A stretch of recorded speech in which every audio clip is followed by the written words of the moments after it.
Hi dreamers. இப்போ நம்ம 8th எபிசோட பார்க்க போகிறோம். 7th எபிசோட் பார்த்தவங்களுக்கு இது கண்டினியூஸாக வரதுனால ரீகேப் தேவையில்லைன்னு நினைக்கிறேன். இந்த எபிசோடு பார்க்கறதுக்கு முன்னாடி ஒரு சின்ன வார்னிங். ரொம்ப சென்சிட்டிவ் பர்சன்ஸ்லாம் இந்த எபிசோட தயவு செஞ்சு பார்க்காதீங்க. இது ஃபுல் அண்ட் ஃபுல் உங்களுக்கு டிப்ரெஸ்ஸாக தான் இருக்கும். ஸோ அடுத்த எபிசோடுக்கு வர வரைக்கும் ரேஜ் பைக்லேயே தான் நீங்கள் எல்லாம் இருக்கிற மாதிரி இருக்கும். இல்லை கூட யாராவது சப்போர்ட்டுக்கு இருக்கிற ஆளை கூப்பிட்டு வச்சுக்கோங்க, அவங்க கிட்ட புலம்பி தள்ளுங்க. ஸோ கோபத்தை கண்ட்ரோல் பண்ண முடியாதவங்க ஏதாவது பொம்மை ஏதாவது எடுத்து வச்சுக்கோங்க. டிப்ரெஸ்ட் ஆனவங்க டிஷ்யூ பேப்பர் இதெல்லாம் எடுத்து வச்சுக்கோங்க. இது ரொம்ப மோசத்துலேயும் மோசமாக தான் போக போகுது. இதுதான் என்னோட சின்ன வார்னிங். ஸோ எல்லாம் ப்ரிப்பேர் பண்ணி வச்சுக்கிட்டு இந்த எபிசோட பார்க்க ஸ்டார்ட் பண்ணுங்க. போலாமா எபிசோட்குள்ள? கடந்த ஒரு 4-5 நாட்களாகவே நான் எல்லா டீ பார்ட்டிஸையும் அட்டன் பண்ணுறேன். பட் எல்லாரோட ஒப்பீனியனும் இவாஞ்சலினை பற்றி ரொம்ப மோசமாக தான் இருக்குது. அப்படி என்னத்தான் பண்ணிட்டு அவள் இந்த அளவுக்கு அவளை வெறுக்கிறாங்க அப்படின்னு யோசிச்சுக்கிட்டே சாப்பிட்டுக்கிட்டு இருக்காளா. நம்ம ரஸ்லானும் வந்து என்னாச்சு, ஏதாவது பிரச்சனையா என்ன அப்படின்னு சொல்லி கேட்க, நம்ம பையா தெரியும் ரஸ்லான் உனக்கு இவாஞ்சலின் லேமே அப்படின்ற ஒரு லேடியை தெரியுமா அப்படின்னு சொல்லி கேட்க, நம்ம ரஸ்லானுக்கு ஜர்க் ஆகுது. அப்படியே வாயை தொடச்சிட்டு எனக்கு தெரியும் அவளை பற்றி, ஏன் கேட்குற அப்படின்னு சொல்லி கேட்க, இப்போ நான் டீ பார்ட்டிக்கு போயிட்டு இருக்கேன்ல, அங்கெல்லாம் அவங்கள பற்றி ரொம்ப தப்பாக பேசுறாங்க, அவங்க அப்படிப்பட்ட பர்சனே கிடையாது அப்படின்னு சொல்ல, நம்ம ரஸ்லானா உனக்கு அப்பா அவளை தெரியுமா அப்படின்னு சொல்லி கேட்டுடலாம். உடனே அவளுக்கு ஐயோ இதை யோசிக்கலையே அப்படின்னு சொல்லிட்டு யோசி பையா தெரியும், ஏதாவது யோசி, எங்கேயாவது நம்ம அவளை மீட் பண்ணியிருக்க வாய்ப்பு இருக்கும் அப்படின்னு சொல்லிட்டு எல்லாமே யோசிக்கிறான். அப்புறம் நான் வந்து அவங்கள வாலண்டியரா போனால அந்த பிளேஸ்ல அவங்கள நான் பார்த்துருக்கேன், அப்படிதான் எனக்கு அறிமுகமானாங்க அப்படின்னு ஒரு நல்ல காரணத்தை பிடிச்சிக்கிட்டு அவங்க வந்து ரொம்ப ரொம்ப மெச்சூர்டான பர்சன், ஆனால் இப்போ ரொம்ப ஃபேமஸ் ஆயிட்டாங்க, அவங்க ரொம்ப ஜீனியஸ் அப்படின்னு சொல்லும் போதே அவளுக்கு வந்து ரஸ்லானோட ரியாக்ஷன் பார்த்து ஒரு மாதிரியே அவளால் தாங்கிக்க முடியல. சாப்பிடவே முடியாம ஜீரணமாக முடியாம அப்படியே தவிக்கிறான்.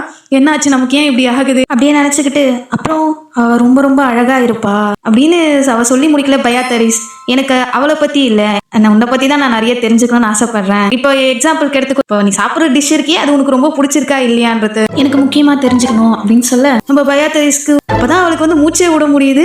அப்படியே வந்து சாப்பிட்டுட்டு அவா இது ரொம்ப சூப்பரா இருக்கு அப்படின்னு சொல்லிட்டு ஆசையா எடுத்து சாப்பிட்றாளா. அப்பதான் ரஸ்லானோ உனக்கு பிடிச்சிருக்குல அதுவே சந்தோஷம் அப்படின்னு சொல்ல, இவ்வளவு நேரம் ஜீரணமாகாம இருந்தா இப்ப அதெல்லாம் சரியாயிடுச்சு, ஒருவேளை பசி எடுத்துருச்சோ அப்படின்னு சொல்லி நினைக்க, அடுத்த நிமிஷமே இல்ல அவன் இப்படி சொன்னதுக்கு அப்புறம் தான் நம்ம நிம்மதியாவே ஆகியிருக்கோம் அப்படின்றத ரியலைஸ் பண்றா. அதுக்கு அடுத்து கொஞ்ச நேரத்திலேயே பார்த்தா ட்ரெஸ் ஷாப்புக்கு வந்திருக்காங்க. அவளும் உட்காந்துட்டு எப்பவும் போல பாக்குறான். எனக்கு இதுக்கும் மேல எந்த ஒரு ட்ரெஸ்ஸுமே வேணாம், பட் ரஸ்லான் வந்து ஷாப்பிங் பண்றத ரொம்ப என்ஜாய் பண்றான் அப்படின்னு சொல்லிட்டு இருக்கும்போது அவ பக்கத்துல யாரோ வரா மாதிரி இருக்கு. நீங்க தானே அந்த டச்சஸ் எட்டனாஸ் அப்படின்னு சொல்லி கேட்க, ஓ ஆமா ஆமா நான் தான் அப்படின்னு சொல்ல, அவங்க உடனே அவங்க ஸ்கர்ட்டை பிடிச்சி இழுத்து அதுக்கு வந்து வணக்கம் வைக்கிறேன், என்னோட பேர் வந்து இவாஞ்சலின் லேமே அப்படின்னு சொல்லிட்டு அந்த ஹீரோயின் வந்து அப்படின்னு இன்ட்ரோடியூஸ் பண்ணிக்கிறாளா. நம்ம பையா தரிஸ்க்கு கண்ணே வெளியில வந்துருது. என்னது ஹீரோயின் நம்ம கிட்ட நேரடியா வந்திருக்காங்களோ அப்படின்னு சொல்லிட்டு அப்படியே பதறி போய் எழுந்துக்கிறான். அவளுக்கு கையும் ஓடலை காடும் ஓடலையா. அவங்களும் உங்களை சந்திச்சில சந்தோஷம் சொல்ல எனக்கும் ரொம்ப சந்தோஷம் அப்படின்னு சொல்லி மனசுக்குள்ளேயே நினைச்சுக்கிறேன், ஏதோ செலிபிரிட்டி பார்க்குற மாதிரி இருக்கேன்னு. அவங்களும் வந்து ஓ உங்க கழுத்துல ஒரு சூப்பரான நெக்லஸ் மாட்டியிருக்கீங்களே அப்படின்னு சொல்லி சொல்ல, அந்த நெக்லஸ் பிடிச்சி அதுவா அது என் ஹஸ்பண்ட் எனக்கு கிஃப்ட் பண்ணது, தோ அங்க இருக்காரு பாருங்க அப்படின்னு சொல்லிட்டு ரஸ்லான் கரெக்டா வருவோம் கூப்பிடுறான். ரஸ்லானும் பையா தரிசை பார்த்தோம்னா சந்தோஷத்துல பையா அப்படின்னு சொல்லிட்டு கிட்ட வரான். பட் பாதி தூரத்தில் தடுமாறி நடக்கிறான். இவர் தான் என்னோட ஹஸ்பண்ட் ரஸ்லான் அப்படின்னு சொல்லி இன்ட்ரோடியூஸ் பண்றாங்களா. ரஸ்லான் கிட்டே இவங்க தான் இவாஞ்சலின் லேமே அப்படின்னு சொல்ல, சரி நீங்க 2 பேரும் கொஞ்ச நேரம் தனியா பேசிட்டு வாங்க, எனக்கு அங்க ஒரு ட்ரெஸ் பார்க்க வேண்டியது இருக்கு, நான் போய் பார்த்துட்டு வரேன் அப்படின்னு சொல்லிட்டு நைஸா கலந்துக்கிறான். கிரேட், இப்போ அவங்க 2 பேரையும் நம்ம ஒன்று சேர்த்துட்டோம் அப்படின்னு சொல்லிட்டு போறான். பட் அவன் மனசு அப்படியே வெந்து உருகி போகுது. இந்த தடவை வெளிப்படையாவே வருது. கண்ணில் சோகத்தோடவே அங்கிருந்து கிளம்பி போயிடுறான். அவ போனதுமே இவ சந்தோஷமா எப்படி இருக்கீங்க டியூக், அவங்க கிளம்பிட்டாங்க, இப்போ நம்ம நல்லா பேசலாம், அதுவும் இல்லாம ஏன் நம்ம அப்படின்னு சொல்லிட்டு ஏதோ சொல்ல வர, நம்ம ரஸ்லானா நான் வந்து உங்க கூட நல்ல டேர்ம்ஸ்ல இருக்கிற மாதிரி இல்லை, ஸோ தயவு செஞ்சு இந்த மாதிரி சீப்பான ட்ரிக்கெல்லாம் என்கிட்ட யூஸ் பண்ணாதீங்க அப்படின்னு கோவமா சொல்லிட்டு போயிட்டே இருக்கானா. நம்ம இவாஞ்சலன் அப்படியே பாக்குறா. போற அவனையே பார்த்துட்டு கண்டிப்பா நம்ம திரும்ப சந்திப்போம் கிரேஸ் அப்படின்னு சொல்றான். இவன் என்ன நினைச்சுக்கிட்டு இதை பண்றா அப்படின்றதே தெரியல. இவன் ஹீரோயின் மாதிரியே நமக்கு தெரியல. ஒரு தடவை அந்த நைட் மேர் கூட வரும்போது கூட இதுக்கு அவதான் காரணமா இருக்கும்னு சொல்லிட்டு இவ்வளவு மாதிரியே தான் ஒரு இமேஜை காட்டியிருப்பாங்க. ஸோ எனக்கு தெரிஞ்சு அது இவ்வளவுதான் இருக்கணும், அதனால தான் ரஸ்லான் கண்டுபிடிச்சா போல இருக்கு. அப்படியே கொஞ்சம் டைம் போகுது. பார்ட்டி டைமும் வந்துடுது. அரண்மனையோட பார்ட்டி டோர் கிட்ட வந்து நிக்கிறாங்க. வெளியே நிக்கிறவரும் பயங்கர பிரமிப்பா பாக்குறாரு. பார்த்தா நம்ம ரஸ்லானும் பையா தரிசும் எவ்வளவு அழகா இருக்க முடியுமோ அவ்வளோ அழகா ஒரே மாதிரி ட்ரெஸ்ஸோட வந்திருக்காங்களா. அங்க பார்ட்டியில இருக்கிறவங்கள என்னது டியூக் வந்திருக்காரா, அவர் இது வரைக்கும் ஒரு தடவை கூட இந்த மாதிரி பார்ட்டிங்களா அட்டன் பண்ணவே மாட்டாரு, அதுவும் அவங்க பக்கத்துல இருக்கிறது யாரு அப்படின்னு வேற கேக்குறாங்களா. பக்கத்துல இருக்கவங்க பாவம் அந்த பாவப்பட்ட பொண்ணு வந்திருக்கு, என்ன ரொம்ப மோசமான நிலைமை அந்த பொண்ணுக்கு, அவ எந்த ஒரு குடும்பத்துல இருந்து வந்திருக்கா அப்படின்னு சொல்லி பேச, இவளா எனக்கு நல்லாவே கேக்குதுங்கடா, ஏன்டா என் காது படவே பேசுறீங்க ஒரு மாதிரி ஆக்வர்டா பாக்குறாளா. ஆனா நம்ம ரஸ்லானா சிரிச்சுக்கிட்டே, நீ கவலைப்படாத, அவங்க என்ன வேணாலும் பேசிட்டு போட்டோம், நீங்க யார் என்ன சொன்னாலும் சரி, நீ தான் என்னோட ஒய்ஃப், அதை ஞாபகம் வச்சுக்கோ அப்படின்னு சொல்லிட்டு அவ கையை பிடிச்சிக்கிறான். ரொம்ப பையா தெரியும். ஆமா கரெக்டு தான் அப்படின்னு சொல்லிட்டு நம்ம ரஸ்லான் கூடவே நடந்து போறான். அந்த பார்ட்டி ஸ்டார்ட் ஆகுது. ஏஞ்சலா இருக்கா, வாங்க வாங்க கிரேஸ் வந்துட்டீங்களா அப்படின்னு சொல்லி கேட்க அவ உடனே சந்தோஷமா அவங்க கையை பிடிச்சிக்கிறா. ரொம்ப நாள் ஆச்சுல்ல பார்த்து அப்படின்னு சொல்ல, ஆமா ஆமா இங்க எந்த பிரச்சனையும் இல்லைல்ல, நல்லா ஜாலியா தானே என்ஜாய் பண்றீங்க அப்படின்னு சொல்லிட்டு, ஒரே குறை இந்த வாட்டி ராஜா வரல, அவர் சார்பா வந்து இந்த க்ரோன் பிரின்ஸ் தான் கலந்துக்கிறாரு அப்படின்னு சொல்ல, அவனும் வந்து ஒரு ஒயின் கப்பை தூக்கிக்கிட்டு, ஹலோ சிட்டிசன்ஸ், இன்னைக்கு வந்து எங்க அப்பா அதாவது இந்த நாட்டோட ராஜாக்கு பிறந்த நாள், பட் அவருக்கு இப்போ வந்து ரொம்ப உடம்பு முடியாத நிலைமையில இருக்கிறதுனால அவருக்கு பதிலாக நான் வந்திருக்கேன். ஸோ யாரும் தயக்கப்படாம சூப்பராக என்ஜாய் பண்ணுங்க, ஜாலியாக இருங்க அப்படின்னு சொல்ல, நம்ம ஏஞ்சலாவா எனக்கு சுத்தமாக அந்த இளவரசனை பிடிக்காது தெரியுமா, அவன் சரியான செல்ஃபிஷ் அப்படிதான் அவன் என்னை பொறுத்த வரைக்கும். ஏன்னா அவனை பாரா மற்றவங்களெல்லாம் வந்து ஒரு மாதிரி மட்டமாகவும் பார்ப்பான், அதே சமயம் எல்லாரோடைய அட்டென்ஷன்லயும் என்ஜாய் பண்ணிக்கிட்டு ஜாலியா இருக்கான். அப்பதான் ஓப்பனாவே நம்ம பேசுறோம் அப்படின்னு தெரிஞ்சுக்கிட்டு, நான் சொல்றேன்னு ஏதோ தப்பா எடுத்துக்காதீங்க, இதெல்லாம் ஒரு நல்ல முறையில சொல்லலதான் அப்படின்னு சொல்ல, நம்புற இல்லையானாவா அதெல்லாம் விடுங்க, கண்டுக்காதீங்க, நீங்க ஒன்னும் அவரை பத்தி தப்பாலாம் பேசல, நீங்க உங்களுக்கு தோன்றத உண்மையை சொல்றீங்க, நீங்க மத்தவங்களை அப்படியே நோகடிக்கிற மாதிரி அவ்வளவு சீக்கிரம் பேசுற ஆள் கிடையாது, எனக்கு நல்லாவே தெரியும் அது அப்படின்னு சொல்ல, நம்ம ஏஜ்ல டச் ஆயிடுது. என்னது வா, இந்த அளவுக்கு ஒரு நல்ல மனசுள்ள பொண்ணை நான் பார்த்ததே கிடையாது, இதுக்கு முன்னாடி என் மூஞ்சுக்கு நேரம் இது சொன்னது கூட கிடையாது தெரியுமா யாரும், ப்ளீஸ் இனிமேலேருந்து என்னை வந்து ஏஞ்சலான்னு கூப்பிடுங்க, எனக்கு நீங்கள் லேடின்னு மரியாதை கொடுத்து பேசும்போது ஒரு மாதிரி கூஸ் பம்ப்ஸ் ஆகுது அப்படின்னு சொல்ல, அப்போ நீங்களும் வந்து எனக்கு இனிமே வந்து பயான்னு சொல்லி கூப்பிடுங்க, நானும் உங்ககிட்ட அப்படி பேசுகிறேன் அப்படின்னு சொல்ல, ரியலி தேங்க்யூ அப்படின்னு சொல்லிட்டு ரெண்டு பேரும் ஜாலியாக பேசிகிட்டு இருக்கும் போதே, ஓ நீங்கள் ரெண்டு பேரும் அதுக்குள்ளே ஃப்ரெண்ட்ஸ் ஆகிட்டீங்களா அப்படின்னு சொல்லிட்டு ஒரு குரல் கேட்குது. யாருடா அப்படின்னு பார்த்தா அங்கேயும் அந்த இவாஞ்சலின் தான் வந்துட்டு இன்ட்ரடியூஸ் ஆகிக்கிறான். ஸோ அதோடவே இந்த சாப்டர் முடிஞ்சு போச்சு. அப்போவே நம்ம ரஸ்லான் மேலே ஒரு கண்ணு வச்சுட்டு தான் இருந்தா, இப்போ இந்த பார்ட்டியில் வேற வந்துட்டா என்ன பண்ண போறான்னு தெரில. என்ன நடக்குதுன்றத நம்ம பார்க்கலாமா. அவன் வந்து நிக்கிறதோட 3 பேரும் ஒருத்தரை பார்த்துக்கிறாங்க. இவாஞ்சலினும் சிரிச்சுக்கிட்டே, ஹலோ கிரேஸ் எப்படி இருக்கீங்க, நம்ம ஆல்ரெடி மீட் பண்ணியிருக்கோம் ஆமா தானே அப்படின்னு சொல்லி கேட்க, அவங்களும் ஹலோ அப்படின்னு சொல்றாங்க. மனசுக்குள்ளே எவ்வளோ வந்து பிரிட்டியா இருக்கா பாரு, எனக்கு அவளை திரும்ப பார்க்கவே கூஸ் பம்ப்ஸ் ஆகுது. அப்படியே மனசுக்குள்ளேயே நினைக்க, ஏஞ்சலிகா ஃபேஸே சரியில்லை அவளை பார்த்ததுலேருந்து. உடனே இவாஞ்சலின் கையில ஒரு டெசர்ட்டை நீட்டி, இது வந்து இந்த பேலஸ் ஷெஃப் வந்து ரொம்ப ஸ்பெஷலா மீட் பண்ணது, என்ன சாப்பிட்டு பாக்குறீங்களா அப்படின்னு சொல்லி கொடுக்க, தேங்க்யூன்னு பயாத்ரிஸ் வாங்கி சாப்பிட்றா. இந்த ரூமர்ஸ் எல்லாமே தப்பு, அவளை பத்தி அவள் எவ்வளோ ஃப்ரெண்ட்லியா இருக்கா அப்படின்னு சொல்லி நினைச்சிட்டே இருக்கலாம். அப்போ இவாஞ்சலினும் உங்க ஹெல்த் ரொம்ப ரொம்ப நல்லா இருக்கு, அப்படி என்ன நீங்கள் ட்ரீட்மெண்ட் எடுக்கிறீங்க அப்படின்னு சொல்லிட்டு வில்லத்தனமாக யோசிச்சுக்கிட்டே அவளை தொட போக, கரெக்டாக வந்து நம்ம ரஸ்லான் கையை பிடிச்சிடறான். அவளுக்கு பகீர்னு ஆயிடுது. ஒருத்தங்க பெர்மிஷன் இல்லாமல் அவங்கள தொட போகிறது எவ்வளோ தப்புன்னு உனக்கு தெரியாதா, அது மேனஸே இல்லை அப்படின்னு சொல்லிட்டு அவள் கையை அப்படியே விட்டுட்டு நம்ம பயாத்ரிஸ் கிட்ட வரானா, அவளும் அப்படியே சிரிச்சு சமாளிச்சுக்கிட்டு, ஐயோ ரொம்ப கியூரியாசிட்டி ஆயிட்டேனா, அதனால தான் இப்படி ஒரு தப்பு பண்ணிட்டேன் நினைச்சுக்கோங்க அப்படின்னு சொல்ல, நம்ம பயாத்ரிஸ் இல்லை பரவாயில்ல அப்படின்னு சொல்ற. என்னடா இது, இந்த அட்மாஸ்பியரை பார்த்தாலே சண்டை போடுற மாதிரி தானே இருக்கு அப்படின்னு நினைக்கும் போதே அப்போ கரெக்டாக ஒரு பாட்டு ப்ளே ஆகுது. அந்த பாட்டை கேட்டவுடனே இவாஞ்சலின், ஓ இது எனக்கு ரொம்ப பிடிச்ச பாட்டு அப்படின்னு சொல்லிட்டு பார்க்க, கரெக்டாக ரஸ்லான் கிட்ட போவோம். நம்ம பயாத்ரிஸ் அவனே பார்த்துக்கிட்டு இருக்கா. டக்குன்னு அப்போ கை நீட்டி, கிரேஸ் நம்ம 2 பேரும் சேர்ந்து இந்த பாட்டுக்கு டான்ஸ் ஆடலாமா அப்படின்னு சொல்லி கேட்டுடுறா. அவ்வளோதான், ஏஞ்சலாக்கு செம கடுப்பாயிடுது. அது பத்தாததுக்குன்னு இது வந்து கிரேஸ்க்கும் அதான் உங்கள் ஒய்ஃப்க்கும் எந்த பிரச்சனையும் இல்லைன்னு நினைக்கிறேன் அப்படின்னு சொல்லிட்டு, அப்படிதானே அப்படின்னு வேற மனுப்புலேட் பண்ணுறாலாம். நம்ம பயாத்ரிஸும் இல்லை பரவாயில்ல எந்த பிரச்சனையும் இல்லைன்னு ஈஸியாக சொல்லிடுறா. ரசா அப்படியே நின்றுகிட்டு இருக்கான் அசையாம. நம்ம பயாத்ரிஸ் அப்பவும் சுச்சுவேஷன் புரிஞ்சுக்காம ரஸ்லானும் அவ கூட டான்ஸ் ஆட அப்படின்னு நினைக்கும் போதே ரஸ்லான் செம கோவத்தில் திரும்பி, உன்னோட ஆஃபரை நீயே வச்சுக்கோ எனக்கு தேவையில்லை அப்படின்ற மாதிரி சொல்லிட்டு உடனே நம்ம பயாத்ரிஸை பிடிச்சி தூக்கிடுறான். பயாத்ரிஸ் அப்படியே ஷாக் ஆகிட்டு என்ன நடக்குது அப்படின்னு சொல்லிட்டு கேட்கும் போதே நம்ம ரஸ்லான் அவளை தூக்கிட்டு நடந்து போகிட்டே இருக்கான்.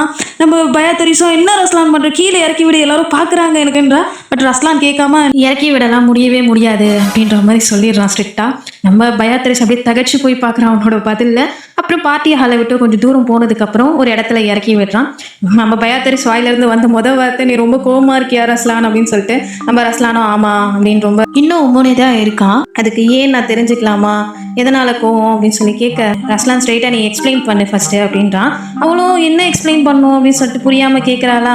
எப்ப பார்த்தாலும் அந்த பொண்ணை பத்தி என்கிட்ட பேசிக்கிட்டே இருக்க, என் மைண்ட்ல அவளை பத்தி ஒப்பீனியனை நீ திணிக்கிற மாதிரி தோணுது, அது மட்டும் இல்லாம எப்ப பார்த்தாலும் எங்க 2 பேரும் தனியா விடணும்னு நீ முயற்சி பண்ணிக்கிட்டு இருக்க, இது எனக்கு நல்லாவே தெரியும் சொல்ல, நம்ம பயாத்ரிஸ்க்கு அப்படியே ஆடி போயிடுது. இத்தனைக்கும் இன்னைக்கு உன் முன்னாடியே அவ என்கிட்ட டான்ஸ் கேட்கிறா, பட் இருந்தாலும் நீ வாயை முடிக்கிட்டு சும்மா இருக்க, எப்படி உன்னால முடியுது, ஒருத்தங்களை பார்ட்னர்னு சொல்லி கூட்டிட்டு வந்துட்டு இன்னொருத்தங்களை பார்த்து நீங்க வாங்க டான்ஸுக்குன்னு கூப்பிடுறது ரொம்ப முறைகேடான விஷயம், எவ்வளவு அவமரியாதை தெரியுமா அப்படின்னு சொல்லி கேட்க, அப்பதான் பயாத்ரிஸ்க்கு தெரியும், ஓ இப்படி ஒரு ரூல் வேற இருக்கா, இதுக்கு முன்ன பின்ன டான்ஸ் ஆடலைன்றதுனால எனக்கு ஒண்ணுமே தெரியாது அப்படின்னு சொல்லிட்டு யோசிக்கிறான். கொஞ்சம் அப்படியே பயந்துகிட்டே, இல்ல சாரி எனக்கு இதை பத்திலாம் தெரியாது, பட் நான் வந்து இதுக்கு அலோவ் பண்ணதுக்கு காரணம் நீ அவளும் ஒன்றா இருக்கணும் அப்படின்றதுக்காக, ஒன்றா பழகணும் அப்படின்றதுக்காக அப்படின்னு சொல்ல நம்ம ரஸ்லானுக்கு டென்ஷனே ஆகிடுது.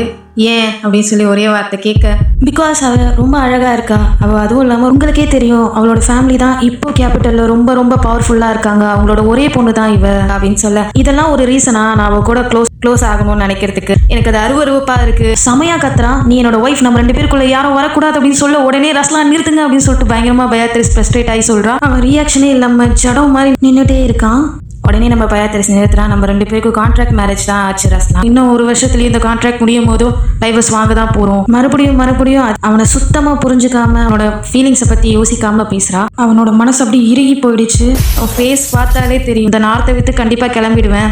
அப்போ உங்களை விட்டு போகும்போது நீங்கள் சந்தோஷமாக இருக்கணும் நான் போனாலும். அதனால தான் நீங்களும் லேடி இவாஞ்சலனும் ஒன்றா இருந்தா அப்படின்னு சொல்லும் போதே நிமிர்ந்து அவனை பார்க்குறா. அப்படியே தடுமாற ஆரம்பிச்சிடுறா. ரஸ்லானும் இதுக்கு மேலே என்னால் முடியல அப்படின்ற மாதிரி விட்டா அழுதுடுற மாதிரி நின்றுகிட்டு இருக்கான். தலையை அப்படியே தொங்க போட்டுக்கிட்டு பேச ஆரம்பிக்கிறான். ஓகே, நீ வந்து எப்போவும் என்னை விட்டுட்டு போகணும் அப்படின்றத பற்றி தான் யோசிக்கிறேன். நம்ம 2 பேரும் இவ்வளோ சந்தோஷமாக ஒன்றா இருக்கும் போதும் சரி, அப்படியே தலையிலே அடிச்சுக்கிட்டு நீ போயிடுவேன்னு எனக்கு தெரியும். பட் அது வரைக்கும் கூட ஒன்றா ஜாலியாக டைம் ஸ்பெண்ட் பண்ணி நம்ம சந்தோஷமாக இருந்தால் எனக்கு போனதுக்கப்புறமா எந்த ரெக்ரெட்ஸும் இருக்காது அப்படின்னு நான் நினைக்கிறேன். ஆனால் நீ அப்படின்னு சொல்லிட்டு ரொம்ப ஃபீல் ஆகிடுறான். நம்ம பயாத்ரிஸ்கே என்னடா இது அப்படின்னு சொல்லிட்டு ஆகிடுது. ஒரு தடவை கூட நான் எப்படி யோசிக்கிறேன்றதை பற்றி நீ கவலையே படல. உனக்கு எப்படி இருக்கும் தெரியுமா, என்னோட சொந்த ஒய்ஃபும் இன்னொரு பொண்ணு கூட செட் பண்ணி வைக்கிறான்னு நினைக்கும் போது அப்படின்னு சொல்லிட்டு வேகமாக அப்படியே ஃபேஸை திருப்பிக்கிறான். இவ்வளோ ரஸ்லான் அப்படின்னு கூப்பிடுறான். என் வாழ்க்கையில் இதுதான் முதல் தடவை என்ன நினச்சே நான் பாவப்பட்டுக்கிறேன் உன் மேலே காதலில் விழுந்ததுலேருந்து அப்படின்னு சொல்ல, நம்ம பயாத்ரிஸ்க்கு ஒன்றும் பேச முடியாமல் ஊனி குறுகி போயிடுறா. இல்லை நான் இதை ஆசைப்படலை அப்படின்னு சொல்லிட்டு கன்னத்தில் கை வச்சுக்கிட்டு அழ ஆரம்பிக்கிறான். ஸோ அந்த ஹார்ட் ப்ரோக்கன் ஸ்க்ரீனுக்கு அப்புறம் மறுநாள் பார்த்தா ஒரு ஹோட்டலில் நம்ம ஏஞ்சலாவும் பயாத்ரிஸும் உட்காந்துக்கிட்டு இருக்காங்க. ஏஞ்சலாவும் நீங்கள் ஓகே தானே, நீங்கள் அப்படியே இந்த பால்ல இருந்து சடனாக போனதை நினச்சி எனக்கு கொஞ்சம் வருத்தமாக இருந்துச்சு அப்படின்னு சொல்ல, இல்லை அப்படி ஆகும்னு நான் நினைக்கல அப்படின்னு சொல்ல, நிஜமாவே சொல்கிறேன், எனக்கு வந்து கிரேஸ் மேலே நான் பழி போடவே மாட்டேன். அவர் கரெக்டாக தான் எல்லாத்தையும் பேசியிருக்காரு. என்னதான் இருந்தாலும் சரி, அவள் அப்படி பேசியிருக்கிறது எவ்வளோ தப்பு தெரியுமா அப்படின்னு சொல்ல, அப்போதான் வந்து பயாத்ரிஸ் கேட்குறான். ஓகே, ஃபர்ஸ்ட் டான்ஸ் ஆடுறதுனா அப்படின்னா அர்த்தம். அது கேட்க, ஓ உங்களுக்கு தெரியாத இதை பற்றி. பயாத்ரிஸ் எனக்கு டான்ஸை பற்றி அவ்வளோவா எதுவும் தெரியாதுன்னு சொல்ல, இப்போ புரியுது ஏன் அப்படி நீங்கள் இருந்திருப்பீங்க அப்படின்னு சொல்லிட்டு. நானும் வந்து பெருசாலாம் ஒன்றும் இல்லை, இப்போ தான் ரீசெண்டாக கற்றுக்கிறேன். நம்ம ஏஞ்சலையை எக்ஸ்பிளைன் பண்ணுறேன். பார்ட்டி தான் வந்து ஒரு பால்னு சொல்லுவாங்க. ஸோ அந்த பாலுக்கு வரோம்னா பார்ட்டியில் ஃபர்ஸ்ட் டான்ஸ் அவங்க பார்ட்னரோட சேர்ந்து ஆடுறது வந்து மற்றவங்க முன்னாடி நம்மளுடைய ட்ரஸ்ட்டையும் நம்மளோட லவ்வையும் எந்த லெவலுக்கு இருக்குன்னு ஷோ ஆஃப் பண்ணுறது தான் அதோட மெயின் தீமாக இருக்கும். கல்யாணம் ஆனவங்க அவங்க ஒய்ஃபோட தான் ஆடணும், இல்லை ரிலேஷன்ஷிப்பில் இருக்கிறவங்க கண்டிப்பாக அவங்க லவ்வரோடையோ இல்லை அவங்க ஃபியான்சியோட தான் ஆடணும். அதுதான் பார்ட்டியோட ரூலும், அதுதான் மரியாதையும் கூட. பட் இவ வந்து அதை கம்ப்ளீட்டாக விட்டுட்டு ஹஸ்பண்டை வந்து டான்ஸ் ஆட கூப்பிட்டுருக்கா. அதுக்கு என்ன அர்த்தம், உன் ஹஸ்பண்டை எனக்கு கடன் கொடு, இல்லை உன் ஹஸ்பண்டை வந்து நான் எடுத்துக்கிறேன்ற மீனிங்கில் தான் அவள் கேட்டிருக்கணும் அப்படின்னு சொல்ல அவள் பயாத்ரிஸ்க்கு தலையிலே அடிச்சுக்கிறா. அப்போதான் அவளுக்கும் புரியுது, இதனால தான் ரஸ்லான் அவ்வளோ கோவப்பட்டான் என் மேலே அப்படின்னு அவள் ஃபீல் பண்ண. நம்ம ஏஞ்சலாவும் கவலைப்படாதீங்க, உங்களுக்கு தான் வந்து எந்த ஐடியாவும் இல்லை இதை பற்றி, கிரேஸும் உங்களை புரிஞ்சுப்பாரு. நீங்கள் அதுக்கப்புறம் 2 பேர் பேசிக்கிட்டீங்களா அப்படின்னு சொல்லி கேட்க, பயாத்ரிஸும் ஃப்ராங்காக சொல்லணும்னா ரஸ்லான் அன்னிலேருந்து இன்னி வரைக்கும் வீட்டுக்கே வரல. இந்த லட்சணத்தில் போனால் நாங்கள் கான்ட்ராக்ட் முடியறதுக்கு முன்னாடி டைவர்ஸ் கேட்டாலும் ஆச்சரியப்படுறதுக்கு இல்லைன்னு சொல்ல, ஓ உங்களுக்கு கான்ட்ராக்ட் மேரேஜா அப்படின்னு சொல்லி கேட்டதுதான். அப்போதான் பயாத்ரிஸ்க்கு அரண்டு போகுது.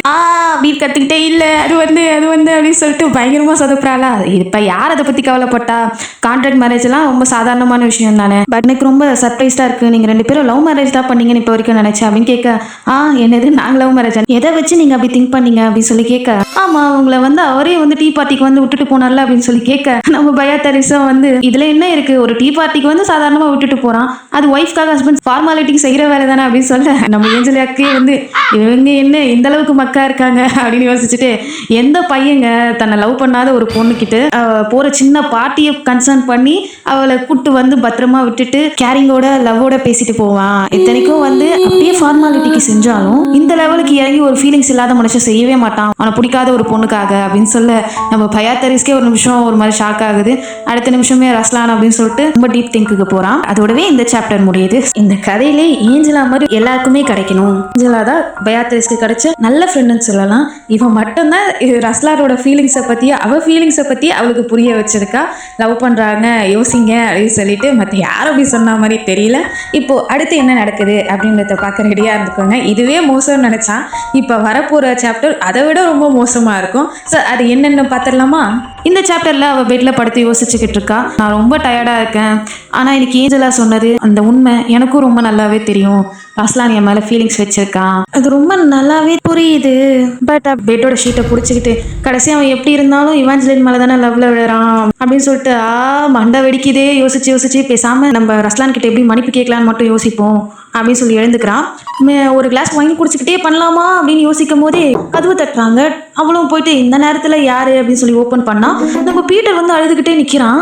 நம்ம பயாத்ரீஸும் என்னடா நீ வெக்கேஷனுக்கு தானே போயிட்டு இருந்த அப்படின்னு சொல்லி கேட்க, ப்ளீஸ் கிரேஸ் எனக்கு ஒரு ஹெல்ப் பண்ணுங்க அப்படின்னு சொல்ல, சரி சரி உள்ள வா முதல் என்ன ஆச்சுன்னு சொல்லு அப்படின்னு சொல்லிட்டு கூப்பிட்டு உள்ள உட்கார வைக்கிறான். 2 பேரும் உட்காந்துக்கிட்டு இருக்காங்க. அப்பதான் பீட்டரும் சொல்ல ஆரம்பிக்கிறான், நான் மற்ற கோஸ்ட் மாதிரி இல்லாமல் இப்போதான் ரீசெண்டாக செத்தேன், அதுவும் நான் ஒரு ஹண்ட்டுக்காக போயிருந்தேன், பிகாஸ் நான் கல்யாணம் பண்ணிக்கணும் என் ஃபியான்சி சீக்கிரம் அப்படின்றதுனால தான் நான் அங்கே போனேன். இங்கேயே வந்து நான் சாகுற மாதிரி ஆயிடுச்சு. என்னோட ஃபியான்ஸ் அவளோட நேம் வந்து ஜேன், அவள் வந்து ஒரு நோபல் வீட்டில் மெய்டாக வேலை செஞ்சுக்கிட்டு இருக்கா. அதுக்கப்புறம் தான் கிரேஸ் கூட கான்ட்ராக்ட் போட்டேன். அந்த கான்ட்ராக்ட் போட்டு முடிச்சோன்னே அவகிட்ட நான் வந்து என்னோடவே இந்த மேன்ஷனில் இருந்துக்கிறியா அப்படின்னு சொல்லி கேட்கலான்னு தான் இருந்தேன். நான் ரொம்ப நம்பிக்கையாக இருந்தேன், நான் கூப்பிட்டா வந்துருவான்னு.